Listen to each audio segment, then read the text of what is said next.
अजितदादांना आमची नम्रतेची विनंती असेल की दादा, याच अंजलीताई दमानी यांनी तुमच्या विरोधात जलसिंचन घोटाळ्याचे आरोप केलेले होते. त्याचं पुढे काय झालं? तुम्ही सुद्धा या परिस्थितीमधून सफर केलेला आहे. जर ओबीसी म्हणून जर धनंजय मुंडे साहेबांचा जर राजीनामा मागितला जात असेल तर आम्ही ओबीसी बांधव या महाराष्ट्रामधले, कारण आम्हाला एका मंत्र्याची गरज आहे.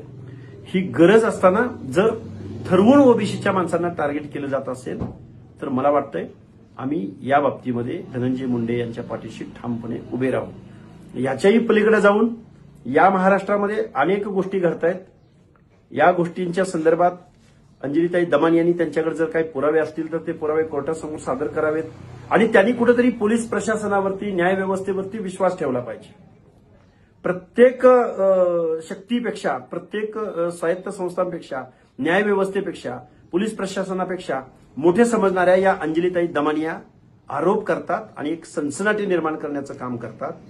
याच स्वर्गीय संतोष देशमुखांची हत्या झाली त्यावेळी दुसऱ्या तिसऱ्या दिवशी बेजबाबदार पद्धतीनं मीडियामध्ये स्पेस मिळवण्यासाठी याच अंजलीताई दमानी यांनी सर्व आरोपींची हत्या झालेली आहे असं ट्विट केलं आणि महाराष्ट्रामधली जी परिस्थिती उद्भवली होती, मला वाटतंय त्यांना त्या गोष्टीचं गांभीर्य नाही. त्या कुणाच्या तरी अजेंड्यावरती, सिलेक्टेड प्रोग्रामवरती त्या काम करतात. याच्या पलीकडं अजितदादांना आमची विनंती आहे की दादा, तुम्ही या अंजलीताई दमानी यांना सिरियस घेऊ नका. आणि जर खरंच काही सिरियस असेल, जाऊ दे ना कोर्टाकडे, जाऊ दे पोलीस डिपार्टमेंटकडे. आणि इथं न्यायव्यवस्था आहे आपल्या महाराष्ट्रामध्ये, त्यामुळे त्यांनी न्यायव्यवस्थेकडे जरूर जावं.